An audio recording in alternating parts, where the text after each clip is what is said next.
6 నెలలు మీ బలీయమైన కౌగిట్లో భద్రపరిచి 7వ నెల మొట్టమొదటి దినం పునరుత్థాన దినంగా మీరు మమ్మలను ప్రేమించి అనుగ్రహించి మీ పరమ పవిత్రమైన శ్రేష్టమగు పాదాల దగ్గరకు సజీవులుగా నడిపిన వాడా మీ వందనాలు చెల్లిస్తుంటున్నాం. మా ముందట బలము కలిగిన వారు, ధనము కలిగిన వారు, తెలివి కలిగిన వారు, గొప్ప వ్యాపారము కలిగిన వారు, గొప్ప స్థితి కలిగిన వారు మా ముందట ప్రశ్నార్థకంగా మాయమైపోతా ఉన్నారు. అయ్యా, వారిని చూస్తుంటున్నప్పుడు మా జీవితాలు ఏ పాటివని మేము ఎరిగి గ్రహించి మా జీవితాలు వాక్యంలో బలపరుచుకొని, వాక్యంలో స్థిరపరచుకొని, వాక్యమైనటువంటి మీతో నడిచి మా జీవితాంతము మీ యొక్క కృపను పొందుకుంటూ మీ రాక కొరకు మేము సిద్ధంగా ఉంటూ మీ పిలుపు కొరకు మమ్మలను మేము సిద్ధపరచుకొను జ్ఞాన వివేకములు మాకు అనుగ్రహించమని కానీ తండ్రి కనికరించి మాకు ఇచ్చిన అవకాశంను బట్టి మరొకసారి స్తోత్రాలు చెల్లిస్తూ మీ దివ్య పరిశుద్ధ పాదముల యొద్ద ప్రార్థిస్తున్నాము తండ్రి. ఆమేన్. దేవుని ప్రియ కుటుంబమా, బాధాకరమైనటువంటి సంఘటనలు మనం వింటా ఉన్నాము. బాధాకరమైనటువంటి అంశాలు, పరిస్థితులు మనం చూస్తూ ఉన్నాం. ఆయనను దేవుని వైపు చూచి నడవాల్సినటువంటి పరిస్థితి మనం కలిగి ఉంటున్నాము. చదవబడిన లేఖన భాగమైనటువంటి 119వ సంకీర్తనలు 147వ చరణం ఇట్టి రీతిగా వ్రాయబడి ఉంది. 119వ సంకీర్తన 147వ చరణం ఇట్టి రీతిగా ఉంది. తెల్లవారక మునిపే మొరపెట్టి తిని నీ మాటల మీద నేను ఆశ పెట్టుకొని ఉన్నాను. ప్రియ కుటుంబమా, ఈరోజు దేవుని పరిశుద్ధ పాదాల దగ్గర దైవజనులు కొన్నిసార్లు కఠినమైనటువంటి మాటలు మాట్లాడుతూ ఉంటారు. నొప్పొస్తుంది, బాధ అనిపిస్తుంది, చాలా కష్టం అనిపిస్తుంది. కానీ దైవజనుని మాటకు విధేయత చూపించడానికి ఇష్టపడము. దైవజనుని మాటకు మనల్ని మనము తగ్గించుకోవడానికి ఇష్టపడము. తగ్గించుకుంటే మన బ్రతుకులు మరోలాగుంటాయి. వాక్యానుసారంగా ఉండడానికి ఇష్టపడితే మన జీవితాలు అద్భుతంగా ఉంటాయి, ఆశ్చర్యకరంగా ఉంటాయి, ఆశీర్వాదకరంగా ఉంటాయి. నేడు దినాన్ని ఒక అతను అంటున్నాడు నాతో, ఎవరి దగ్గరన్నా మనం తల ఉంచుదాం కానండి, పాస్టర్ గారి దగ్గర మాత్రం తల ఉంచమండి అంటాడు. నేనన్నాను, ఎవరి దగ్గర ఉంచుతావు అంటే మీరు వంచరా అన్నాడు. నేను వంచను అన్నాను. నేను మామూలుగా జుట్టు కత్తిరించేవాడు ఎలా తిప్పంటే ఎలా తిప్పుతారు, అలా తిప్పమండి పాస్టర్ గారు చెప్తే తిప్పుతారా అన్నాడు. నిజమే కదా. డాక్టర్ గారు షర్ట్ ఇప్పేయి అంటే ఇప్పేస్తారు. డాక్టర్ గారు ఒంగో అంటే ఒంగుంటాం, తొంగు అంటే తొంగుంటాం.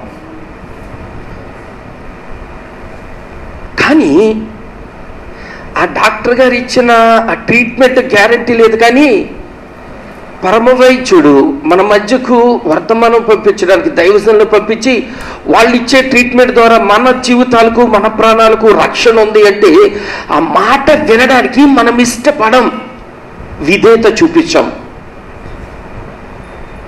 ఒకవేళ నేను అనుకుంటున్నాను, ఆ రోజు దైవజనుని మాటకు విధేయత చూపిస్తే ఈరోజు ఇంకా మాధవరావు గారి గురించి మనం మాట్లాడుకునే పరిస్థితి దాపురించకపోయేది. దైవజనుని మాటకు విధేయత చూపిస్తే. ప్రియ కుటుంబమా, ఈరోజు దేవుని వాక్యం దగ్గర ఉంటున్నటువంటి మనము దైవజనుని మాటకు విధేయత చూపించినా చూపించకపోయినా దేవుని మాటకు విధేయత చూపిద్దాం. ఒక వ్యక్తిని ఒక క్రైస్తవుడు ఇంటర్వ్యూ చేస్తున్నాడు. పరిశుద్ధ బైబిల్ గ్రంథంలో ఉన్నటువంటి ఓ వ్యక్తిని ఒక క్రైస్తవుడు ఇంటర్వ్యూ చేస్తూ ఉన్నాడు.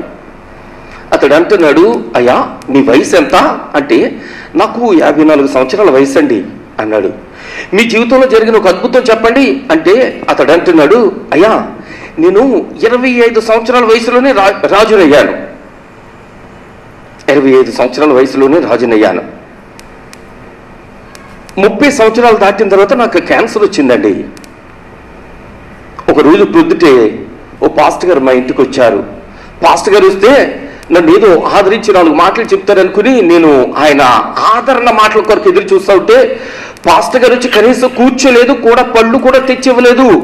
వచ్చి రాగానే అన్నాడు, అయ్యా నువ్వు చచ్చిపోతావు, నువ్వు బ్రతకు, నువ్వు చేయాల్సినవి ఏమన్నా వీలునామా గట్రా రాయాల్సి ఉంటే కనుక రాసేసుకో అన్నాడు ఆయన. భయమైంది, బాధ అయింది, దుఃఖం వచ్చింది, ఏడ్చాను. ఏడుస్తూ దేవుడికి ప్రార్థన చేశాను, అయ్యా నేను ఎలాంటి భక్తి చేశాను నీకు తెలవదా, ఒకసారి నన్ను జ్ఞాపకం చేసుకోవంటే అని కళ్ళు తెరిచాను. పాస్టర్ గారు అక్కడ లేరు. చాలా దుఃఖించాను నేను ఆ రోజు. నేను ఆ ప్రార్థన చేసి బాధతో అలా కూర్చున్నానో లేదో మళ్ళీ పాస్టర్ గారు కంగారుగా వచ్చి అన్నారు, అబ్బాయి దేవుడు నాతో చెప్పాడు నీకు ఇంకా 15 సంవత్సరాలు ఆయుష్నిస్తానన్నాడు. అంటే నేను ఆశ్చర్యపోయాను, ఇది జరుగుద్దా, జరిగితే నాకేమన్నా ఆనవాళ్ళు చూపించండి అంటే ఆనవాళ్ళేముంది, మంచంలో ఎగలపోతున్నావు కదా, 3 రోజులు పోయేసరికి నువ్వు మందిరంలో కనబడతావు అన్నాడు ఆయన. అంతేనా, ఇంకేమన్నా ఉందా అంటే అతడు అన్నాడు, టైం చూసుకో, 6 మెట్లు 7 మెట్లు నీ టైం వెనక్కి వెళ్ళబోతా ఉంది, జాగ్రత్తగా చూడు అన్నాడు. అన్నట్టుగానే జరిగింది. అంటే ఇంటర్వ్యూ చేసే అతడు అన్నాడు, తర్వాత అన్నాడు. తర్వాత ఏముంది, తర్వాత నా జీవితం చివరికి చాలా సంతోషంగా ముగిసింది, కానీ నా బిడ్డలకు కానీ నా మనుమరాళ్ళకు కానీ భవిష్యత్తు లేకుండా బబులోనుకు చెరకొని పోయారు, నాకున్న సర్వస్వం నాశనమైపోయింది అన్నాడు ముగింపు మాటలు. నేను ఒకవేళ సంతోషంగా కళ్ళు మూయొచ్చు, కానీ నా తర్వాత తరం మా తాత చేసిన తప్పుకే మేము బలైపోయాం అంటున్నారు. ప్రియ దేవుని కుటుంబమా, ఈరోజు అదే ఇంటర్వ్యూ మైక్ మీ దగ్గరికి వచ్చి అడిగితే దేవుడు మీ జీవితంలో ఏం మేలు చేశాడు అంటే మేళ్ళు ఫలానా చేశాడు అని చెప్పడానికి సిద్ధంగా ఉన్నాం మనమందరం కూడా. సరే, రేపు పొద్దున మన పిల్లలు కానీ మన తర్వాత తరం కానీ అదే మైకు వాళ్ళ దగ్గర పెట్టి అడిగితే మన గురించి ఏం ఆన్సర్ చెప్పడానికి సిద్ధంగా ఉన్నారు, ఎలాంటి ఆన్సర్ చెప్తారనుకుంటున్నారు, ఎలాగ మనల్ని చూచి వాళ్ళు ఆనందిస్తారా దుఃఖిస్తారా? ఒక్కసారి మనం ఆలోచన చేద్దాం. రాజుల రెండవ గ్రంథంలో 20వ అధ్యాయము 5వ వచనంలో 3వ భాగాన్ని మనం చూద్దాం. రాజుల 2వ గ్రంథం 20వ అధ్యాయము 5వ వచనంలో 3వ భాగం, నీవు కన్నీళ్లు విడుచుట చూచితిని, నీ ప్రార్థన నేను అంగీకరించినాను, నేను నిన్ను బాగు చేసేదను. 3వ దినమున నీవు యెహోవా మందిరమునకు ఎక్కిపోవుదు. దేవుని ప్రియ కుటుంబమా, ఒక రోగికి వచ్చినటువంటి రిజల్ట్స్, ఆన్సర్, జవాబు ఇక్కడ మనం చూస్తా ఉన్నాం. ఒక రోగికి వచ్చినటువంటి రిజల్ట్స్, ఒక రోగికి వచ్చినటువంటి జవాబు, ఒక రోగికి వచ్చినటువంటి సమాధానాన్ని మనం ఇక్కడ చూస్తుంటున్నాం. ఇక్కడ ఒక చిన్న ప్రశ్న వేసుకుందాం. ఈ సంవత్సరం జ్వరం బారిన పడిన వాళ్ళు ఎవరైనా ఉంటే కనుక ఒక్కసారి ఆలోచించండి. మీరు చాలా మంది డాక్టర్ల దగ్గరికి వెళ్ళి ఉండొచ్చు, చాలా వైద్యం తీసుకుని ఉండొచ్చు, చాలా టాబ్లెట్స్ వాడి ఉండొచ్చు. ఏ డాక్టర్ అయినా ఇక నీ జీవితంలో జ్వరం రాదు అని చెప్పిన డాక్టర్ ఎవడన్నా ఉన్నాడా? రొంపకి మందు తీసుకుని ఉండొచ్చు. ఏ డాక్టర్ అయినా ఇక నీ జీవితంలో రొంప రాదు అన్నవాడు ఎవడైనా ఉన్నాడా? కానీ ఒక వ్యక్తి తన ప్రార్థన ద్వారా ఒక అద్భుతమైనటువంటి ఆన్సర్ను పొందుతుంటున్నారు. స్తోత్రం చెల్లిందాం. పరమ వైద్యుడే, పరలోకమందు పరిశుద్ధ సింహాసనం మీద ఆసీనుడైనటువంటి ప్రభువు సమాధానం ఆ వ్యక్తి దగ్గరికి పంపిస్తుంటున్నాడు. ఏమని అంటే, అయ్యా నీవు కన్నీళ్లు విడుచుట నేను చూచాను అంటూ ఉన్నాడు. స్తోత్రం చెల్లిందాం. ఈరోజు మనము కన్నీరు పెట్టి ప్రార్థన చేస్తే కరుణామయుడు కలువరిగిరినాథుడు కరిగిపోయి కదిలిపోయి మన దగ్గరకు వచ్చి మనకు జవాబునివ్వాలి. స్తోత్రం చెల్లిందాం. ఈరోజు మన ప్రార్థన ఎంత దూరం వెళతా ఉంది? మన విజ్ఞాపన ఎంత దూరం వెళతా ఉంది? మన ఆక్రందన ఎవరు వింటున్నారు? మన నిట్టూర్పులు ఎవరికి చేరుతుంటున్నాయి? మన దుఃఖం దేవుడు నిజంగా వింటున్నాడా? సమాధానమును సహాయమును అనుగ్రహిస్తున్నాడా లేదా అన్నది మనం ఆలోచన చేయాలి. మనం కరెక్ట్ గా భక్తి చేస్తుంటున్నాం, బైబిల్ పట్టుకుని ప్రతి ఆదివారం మందిరానికి వస్తుంటున్నాం. వీలుంటే శుక్రవారం మందిరాల్లో కూడుకుంటున్నాం. వీలుంటే రోజులో అప్పుడప్పుడు టైం ఉన్నప్పుడు కాస్త ప్రార్థన చేస్తుంటున్నాం. వీలుంటే జ్ఞాపకం ఉంటే అప్పుడప్పుడు భోజనం చేసేటప్పుడు ప్రార్థన చేస్తుంటున్నాం.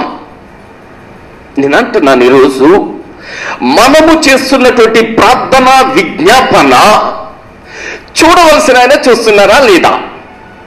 చూడవలసిన ఆయన మాట్లాడుతున్నారా లేదా? చూడవలసిన ఆయన సమాధానం ఇస్తున్నారా లేదా? లేకుంటే మనము చేస్తున్నటువంటి ప్రార్థన అనవసరం అయిపోతుందేమో, వేస్ట్ అవుతుందేమో, టైం వేస్ట్ అవుతుందేమో. ఇక్కడ ఉన్నటువంటి వ్యక్తికి ఆ వరండాలోకి వెళ్ళుంటాడు. గదిలో నుంచి వచ్చినటువంటి పాస్టర్ గారు వరండాలోకి వెళ్ళుంటాడు. వెంటనే పరిగెత్తుకొని వచ్చి అతడు మాట్లాడబోతుంటున్నాడు. అతనికి వచ్చినటువంటి పాస్టర్ గారికి వచ్చినటువంటి మాట ఇట్లా ఉంది. ఏమని అంటే, నువ్వు వెనకెళ్ళు, ఆ లోపల ఉన్నటువంటి ఆ రాజు గారికి మాట చెప్పు. ఏమని చెప్పాలి అంటే, నీవు కన్నీళ్లు విడిచుట ఆయన చూశారు, వెనువెంటనే నాకు ఫోన్ చేసి చెప్పారు, అది నీకు చెప్పడానికి నేను వచ్చాను. ఎంత టైం పట్టుంటాదో, ఎంతసేపు ప్రార్థన చేస్తుంటాడు. ప్రియా దేవుని కుటుంబమా, ఈరోజు ఎంతసేపు ప్రార్థించాము అనేది కాదు ప్రాముఖ్యము, ఎలా ప్రార్థించాము అనేటటువంటిది ప్రాముఖ్యము. కన్నీటితో భీమేశ్వరరావు గారిని తీసుకుని వచ్చినప్పుడు ప్రార్థించిన ప్రార్థన ఒకవేళ మర్చిపోయారేమో, ఆయన ఆ దినము చూపించినటువంటి విధేయత మర్చిపోయారేమో, ఆ దినము చేసినటువంటి భక్తిని మర్చిపోయారేమో, ఆ దినము గొప్ప కార్యము చేసినటువంటి సర్వశక్తిమంతుడు మర్చిపోయారేమో. అందుకే భయంకరమైనటువంటి స్థితి ఆ కుటుంబానికి దాపురించిందేమో. ఇక్కడున్నటువంటి వ్యక్తిని మనం చూస్తుంటున్నాం. ఇక్కడున్నటువంటి వ్యక్తికి వార్త వచ్చింది, పాస్టర్ గారు వచ్చారు, చెప్పాల్సింది చెప్పారు. వెళుతా ఉంటే పాస్టర్ గారికి తిరిగి వార్త వస్తా ఉంది. ఏమని అంటే, ఆయన దగ్గరికి పోయి నీవు మాట చెప్పి ఏమని చెప్తావు అంటే, నీవు కన్నీళ్లు విడిచుట దేవుడు చూచాడట. దేవుని ప్రియ కుటుంబమా, మనము ప్రార్థిస్తే కన్నీరు వేస్తే కరుణమయుడిని మన కన్నీరు చేరాలి, ఆయన పాదాల మీద పడాలి. మన కన్నీరు మన ఇంట్లో పడ్డం కాదు, మన కన్నీరు కచ్చిఫ్లో పడ్డం కాదు, మన కన్నీటితో షర్టు తడవడం కాదు, చేతులు తడవడం కాదు, కరుణమయుడు పాదాలు తడవాలి.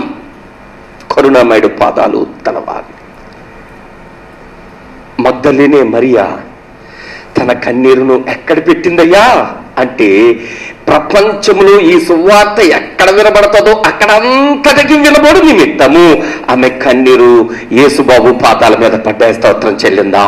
ఈరోజు మన కన్నీరు ఎక్కడ పడతా ఉంది?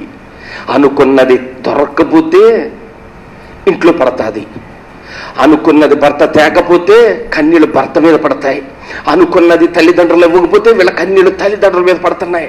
దేవుని ప్రియ కుటుంబమా, ఈరోజు నేను అంటూ ఉన్నాను, అనుకున్నది కాదు, అనుకున్న దానికన్నా అద్భుతమైన, ఆశ్చర్యకరమైన, ఆశీర్వాదకరమైన కార్యములు చేయగల దేవుని పాదాల మీద మన కన్నీరు పడితే, ఆశించిన దానికన్నా, ఊహించిన దానికన్నా అత్యున్నతమైన పరిస్థితులు దేవుడు మన నుంచి ఒత్తుతున్నారు. స్తోత్రం చెల్లిద్దాం. ఉంచాలి అంటే మన కన్నీరు ప్రభువుకు కనిపించాలి. ఇక్కడ అంటున్నటువంటి మాటను మనం చూస్తుంటున్నాం. నీవు కన్నీళ్లు విడుచుట చూచి తిని ప్రార్థన, దేవుడు అంగీకరించే ప్రార్థన చేయాలి. స్తోత్రం చెల్లిద్దాం.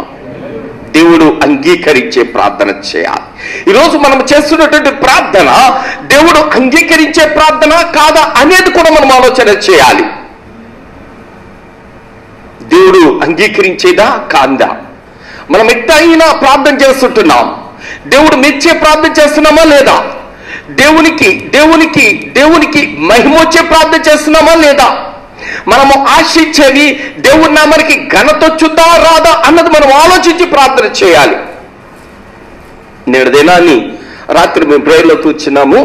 రాత్రి 12 వరకు ప్రేయర్లో కూర్చుంటే ఒక తమ్ముడు వచ్చాడు ప్రేయర్కి, మాతో పాటు ఉండి అంటున్నాడు అనమాట, పాస్టర్ గారు వాళ్ళ పాప ఉందన్నా, ఆ పాప అంతగా చదవదు, కానీ ఆ పాపని ఎలాగన్నా మెడిసిన్ చేయించాలని ఆ పాస్టర్ గారు ఉన్న ఊరు విడిచిపెట్టి ఓ సిటీకి వచ్చి అక్కడ పెట్టారని కాపురం అంటున్నాడు. నేను అంటున్నాను, ఆ పాప కొంచెమైనా చదువు మీద శ్రద్ధ ఉండి తల్లిదండ్రుల గోళ్ళు ఎలాగన్నా నేను తీర్చాలి అని ఆశ ఉంటే కనుక ఆ పాస్టర్ గారి కోరికను దేవుడు కూడా కనికరిస్తాడు. ఈ పాప అసలు శ్రమ పడకుండా, ఈ పాప అసలు కష్టపడకుండా పాస్టర్ గారు సిటీలోకి వచ్చిన ఒకటే, మెట్రోపాలిటన్ సిటీకి వెళ్ళినా ఒకటే అన్నాను నేను.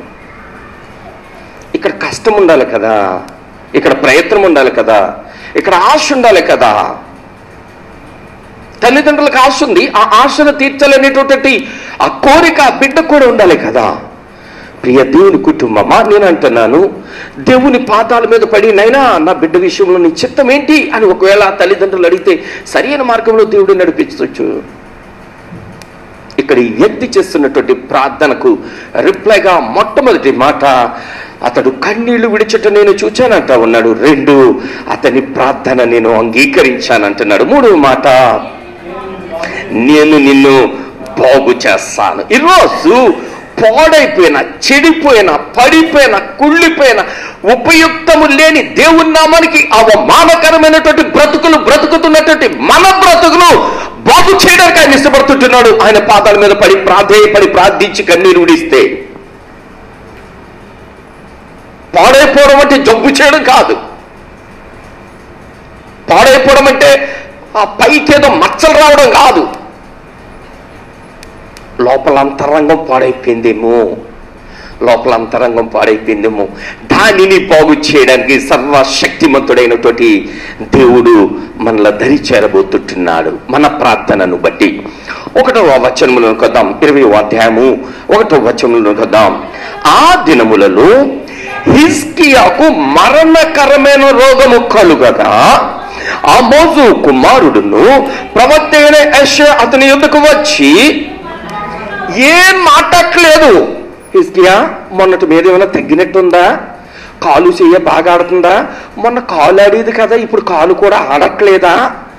కొంచెం ఈ 2 రోజులు అలాగుంటుందిలే, ఓపు కట్టు. ఈ మరి పెద్ద ఆయనకి ఎవరికైనా చూపించలేకపోయా, అక్కడికి వెళ్ళకపోయావా? ఈ హోప్కి వెళ్ళావా? అప్పుల్లో సూపర్ కదా, మనకి తెలిసిన వాళ్ళు ఉన్నారు కదా. ఏమీ మాట్లాడట్లేదు. వచ్చాడు, పరామరికలు ఏమీ లేవు, పాయింట్లో కొత్త అంటున్నాడు. ఏమంటున్నాడు? వచ్చి రాగానే,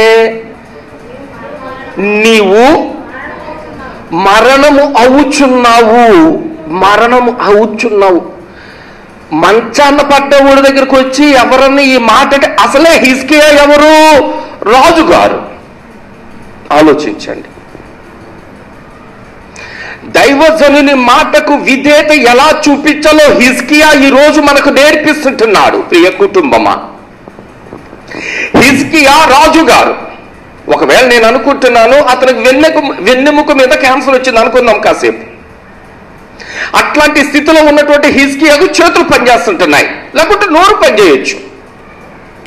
పాస్టర్ గారు వచ్చి రాగానే వేసిన మొట్టమొదటి డైలాగ్ ఏంటి అంటే కనుక, నీవు మరణమవుచున్నావు. 2వది, నీవు బ్రతకవు. 3వది, నీ ఇల్లు చక్కబెట్టుకో. నువ్వు చచ్చిపోతావు, బ్రతికే ఛాన్స్ లేదు. ఏమన్నా వీలునామాలు లేకుంటే ఏమన్నా ఉంటే కనుక చక్కబెట్టుకో. ఇది 3 మాటలు చెప్పారంతే. హిజ్కియా ప్లేసులో మనం ఉంటే ఎలా రియాక్ట్ అవుతాం ఒకసారి ఆలోచిద్దాం. ఇప్పుడు మీరు రాణులు, మనం రాజులం. మన దగ్గర పాస్టర్ గారు వచ్చారు, మంచాన్ని పడి ఉన్నాం. పాస్టర్ గారు రాగానే ఎక్కడ లేని ఏదో చిన్న ఆశ పైకొత్తా ఉంది. మినుకు అంటున్న దీపం ఎందుకో గాలి చుట్టూ లేక కాస్త నిదానంగా వెలుగుతా ఉంది. పాస్టర్ గారు వచ్చి రాగానే అన్నారు, దీపం అయిపోద్ది, ఇంకా తలకాయలకు దీపం రెడీ చేయండి అన్నారు. ఇందాక అయ్యగారు చెప్పారు కదా, మీకు కారు ఎందుకు అంటే చుట్టూ ఉన్నవాళ్ళు కదా, కారు ఎందుకంటేనే చచ్చిపోతామంటే ఏం చేస్తాం? ఎలా రియాక్ట్ అవుతాం? హిజ్కియా రియాక్షన్ ఇక్కడ చూస్తా ఉన్నాం. చూద్దాం 2వ వచనం. అతడు తన ముఖము, రాజుగారు చేసింది వెంటనే అతడు విధేయతను చూపిస్తుంటున్నాడు. హల్లెలూయా. దైవజనుడు వచ్చాడు, దైవజనుడు శుభవార్త అశుభవార్త చెప్పాడు, దానికి నేను విధేయత చూపించాను, అంతే అంతే. ఇంకా నేను ఎంత దృష్టవంతుణ్ణి అనుకుంటున్నాడు హిజ్కియా అంటే, అబ్బా దేవుడికి నా మీద అంత ప్రేమ, ఆ వార్త ముందుగానే నాకు పంపించాడు, లేకుంటే ఒకవేళ నేను ప్రిపేర్ అయ్యి లేకపోతే, సిలువు మీద దొంగలాగా ఒక దొంగ ప్రిపేర్ అయిపోయాడు. ద నిక్ ఆఫ్ ద మూమెంట్లో, లాస్ట్ మినిట్లో ఒక దొంగ కుడివైపున ఉన్న దొంగ ప్రిపేర్ అయ్యాడు, ఎడమ వైపున ఉన్న దొంగ అన్ప్రిపేర్డ్గా నరకం వైపు నడిచాడు. హిజ్కియా అనుకుని ఉంటాడు, ఒకవేళ దేవుడు ఈ న్యూస్ పంపించకపోతే నేను ప్రిపేర్ అయ్యి ఉండకపోతును, అప్పుడు నా స్థితి ఏంటి అని అనుకున్నాడేమో. అతడు ఏం చేస్తుంటున్నాడు, ముఖము గోడ తట్టు తిప్పుకొని, యెహోవా యథార్థ హృదయుడనై అమ్మా సత్యముతో నీ సన్నిధిని నేను ఎట్లు నడుచుకుంటేనో నీ దృష్టికి అనుకూలముగా సమస్తమును నేనెట్లు జరిగించుతునో కృపతో జ్ఞాపకము చేసుకోమని హిజ్కియా కన్నీళ్లు విడిచుచూ యెహోవాను ప్రార్థించిన స్తోత్రం చెల్లిద్దాం. ఈ ఒకే ఒక్క వచనం ఇతడు చేసినటువంటి ప్రార్థన, మూడవ వచనం, ఒకే ఒక వచనం హిజ్కియా చేసిన ప్రార్థన. ఈ వచనం చదవడానికి ఎన్ని సెకండ్స్ పడుతుంది, ఎన్ని నిమిషాలు అనట్లేదు, ఎన్ని సెకండ్స్ పట్టొచ్చు, మేబీ 30 సెకండ్లు వేసుకుందాం. 30 సెకండ్లకు దేవుడు కనికరించి ఇతనికి ఆయుష్ 15 సంవత్సరాలు పొడిగించాడు. సంవత్సరం చెల్లిందాం. 30 సెకండ్లు పెట్టుబడి పెట్టాడంతే, 30 సెకండ్లు పెట్టుబడి పెట్టాడు. దేవుని ప్రియ కుటుంబమా, మనం మోకరితే గందరగోళం అయిపోతా ఉంది, గంటల ప్రార్థన చేస్తా ఉన్నాం. ఎంత పెట్టుబడి పెట్టి మనం ఏం సాధించామయ్యా అంటే కనుక మోకాళ్ళు నొప్పులు, లెగిసేటప్పుడు ఏదో తట్టుకుని లేగాలి, అదే సాధిస్తున్నాం. అంతకు మించి సాధించిందేమీ కనపట్లేదు మన జీవితంలో. హిజ్కియా తన ముఖాన్ని గోడ తట్టు త్రిప్పి అతడు ప్రార్థన చేస్తూ ఉన్నాడు, యెహోవా యథార్థ హృదయుడనై.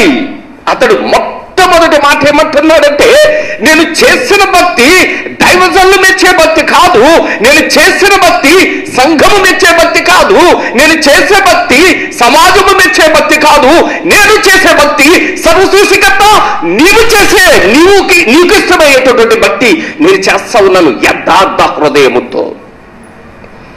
ఈరోజు మనం చేసే భక్తి యథార్థ హృదయముతో చేస్తున్నామా? యథార్థ హృదయము చేస్తున్నామా? అతడు ఈ స్టేట్మెంట్ పక్కోళ్ళకి చెప్పట్లేదు, అరే నేను చాలా ఖచ్చితమండి, ముక్కుసూటిగా మాట్లాడతా, నేను అవునంటే అవును కాదంటే కాదు, ఆడికి 3 రూపాయలకి ఇచ్చానండి, ఆడికి ఇప్పుడు 2.5 అంటున్నాడు, అబ్బే నేనెందుకు ఒప్పుకుంటాను, ముందే చెప్పారుగా 3 రూపాయలని. ఎంత యథార్థతో వడ్డీ దగ్గర, ఎంత యథార్థతో డబ్బుల దగ్గర, ఎంత యథార్థతో ఎవడనే ఇచ్చే దగ్గర, మనం ఇచ్చే దగ్గర కాదు. ఇతడు తన భక్తిని మనుషులతో మనుషులతో కాదు మాట్లాడుతుంట, దేవునితోనే ఢీకుంటున్నాడు, దేవునితో చెప్తుంటున్నాడు, అయ్యా నా భక్తి ఎలాంటిదో నీకు తెలవదా? యథార్థంగా నేను ఎలా ప్రార్థన చేశాను, ఎలాంటి భక్తి చేశాను నీకు తెలియదా? దేవునితో ఈ డైలాగ్ మనం మాట్లాడగలమా? దేవునితో ఇట్లాంటి మాట మనం మాట్లాడగలిగినటువంటి భక్తి మనం చేస్తుంటున్నామా? దేవునితో ఇట్లాంటి ప్రార్థన మనం చేయగలమా? దేవుని ప్రియ కుటుంబమా, ఆయన కనికరించి మన ఆయుష్ను పెంచాలి అంటే ఆయన మెచ్చే భక్తి చేయాలి. మనుషులు మెచ్చే భక్తి చేయొద్దు, దేవుడు మెచ్చే భక్తి చేయాలి. దేవుడు మన ప్రార్థన విని ఆయన జవాబునిచ్చే భక్తిని మనం చేయాలి. ఈరోజు మనం చేస్తున్నటువంటి భక్తి ఎట్లాంటిది? మనలను మనం ప్రశ్న వేసుకోవాలి. హిజ్కియా దగ్గరకు వచ్చి మనం ఆలోచిస్తుంటున్నాం, ఇక కొద్దిసేపట్లో అతను ప్రాణం పోబోతా ఉంది, మేబీ ఆ రోజు కానీ మరుసటి రోజు కానీ అతను ప్రాణం పోయే ముందుకి ఇతడు చేస్తున్నటువంటి ప్రార్థన అంతా ఉన్నాడు, అయ్యా యథార్థ హృదయుడునై నీ ఎదుటి నేను ఎలాంటి భక్తి చేశానో, సత్యముతో నీ సన్నిధిని నేను ఎలా నడుచుకున్నానో. 3వ మాట, నీ దృష్టికి అనుకూలముగా ఏం చేశాడట? సమస్తము కూడా, ఏ విషయంలోనూ కూడా కాంప్రమైజ్ కాల. సమస్తము కూడా. నేను అనుకుంటున్నాను 9 గంటలకు ఆరాధన అంటే కరెక్ట్ లాస్ట్ సెకండ్కైనా నోరుకు వచ్చి ఊడేమో. మందిరంలో పలానా పని చేయాలంటే అది నా బాధ్యత అని చేసేవాడేమో. దేవునికి పలానాది ఇవ్వాలి అంటే ఎంత భాగ్యమో అన్నట్లు ఇచ్చేవాడేమో. దైవజనుడు పలానా చెప్పాడు అంటే అది ఇక శిలాశాస్త్రంగా భావించేవాడేమో. రాజుగారు అయితే అయి ఉండొచ్చు కాక అతడు తనను తాను రాజుగా భావించుకోవట్లేదు. తనను తాను దైవజనుని సేవకుడిగా భావించుకుంటున్నాడు. దైవజనుని దగ్గర సేవకుడిగా భావించుకుంటున్నాడు. అందుకని దైవజనునికి అంత విలువిచ్చాడు.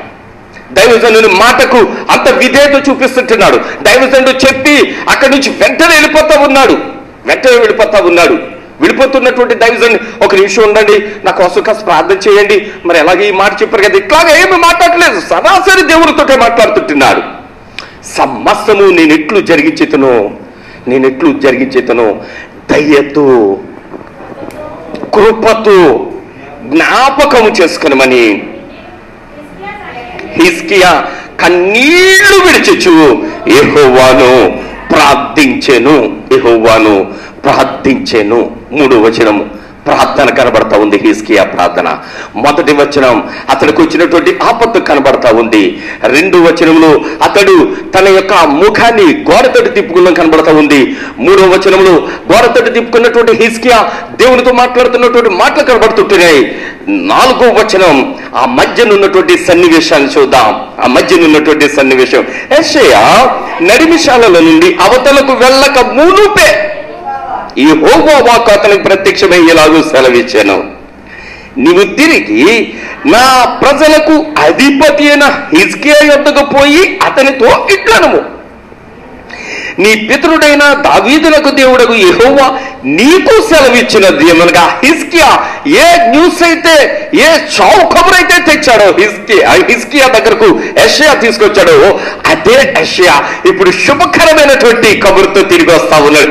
ఎంత దూరం ప్రయాణం చేశాడు అంటే 30 సెకండ్లో ఎంత దూరం ప్రయాణం చేయగలడో అంత దూరం ప్రయాణం చేశాడు.